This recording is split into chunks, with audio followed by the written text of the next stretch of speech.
How's it going, guys? Josh here once again to take a look at the VFC Avalon series. Now, I've got a couple of different models in front of me that we're going to cover, and there are a little bit of differences from the previous one, so we're going to cover those right now.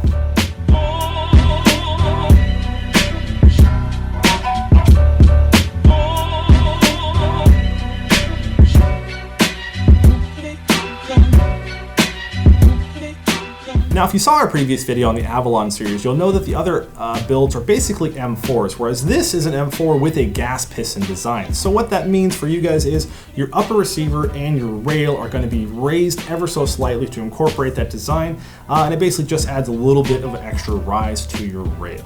Now, gas piston designs are very widely popular and are used in a ton of really awesome modern firearms, and as you can see, it really pulls a lot of inspiration from that to create a very unique looking product. Now, starting from the back, we'll breeze through this a little quickly. As you can see, we have once again that QRS dock, great for all the battery storage you're ever going to need. A little farther forward, we do have these flip up front and rear iron sights.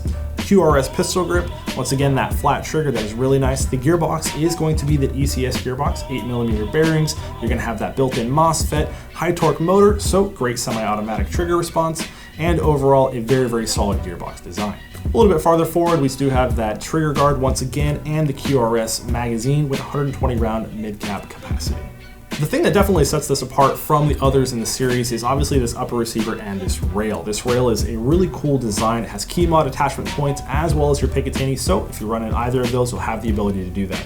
You're going to have swing swivel sockets, so you're very easily able to access your sling on there, and overall the design is really cool. Now, you're probably thinking, well, with all this extra material, it's going to be a little more bulkier, and you're kind of wrong. Honestly, I picked this up. The design is very light, and it feels very good to hold and fit into my hands. A little farther forward, you're going to see a very cool brake. This is very reminiscent of a dual port brake, very awesome looking, and is going to be coming with the gun. So if you like the design of that, it is definitely a cool feature. And as you can see on these CQB versions, you will have an AAC style flash hider. So if you got any suppressors or anything like that that match to this, you'll definitely be able to put those on real easy. Now, the differences between the two models for these is going to be your CQB and your mid-length. The mid-length is coming in at 13 inches. You're going to have the option to do that bronze and black once again.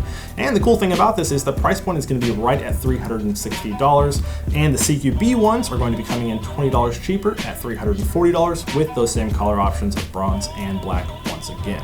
Now, you're probably thinking, wait, Josh, what are the FPS on these? Same as the other Avalon series. The shorter ones are going to be firing 330 and the longer ones will be firing 380, perfect for those outdoor fields. Alright guys, so that's going to do it for the Avalon series as a whole. We covered the M4s in the previous video and these gas piston systems. Once again, this is an AEG, it's not a gas gun, but these are really awesome. So if you're looking for something that's a bit more unique but still has that, militaristic style look to it, this is definitely something you can consider. And with these price points, you can really build a cool and custom gun for a decent budget. So once again, guys, my name is Josh, and that's going to do it for this episode of GITV. Stay tuned for all the cool new VFC products that we have coming up, and these do go on pre-order around November.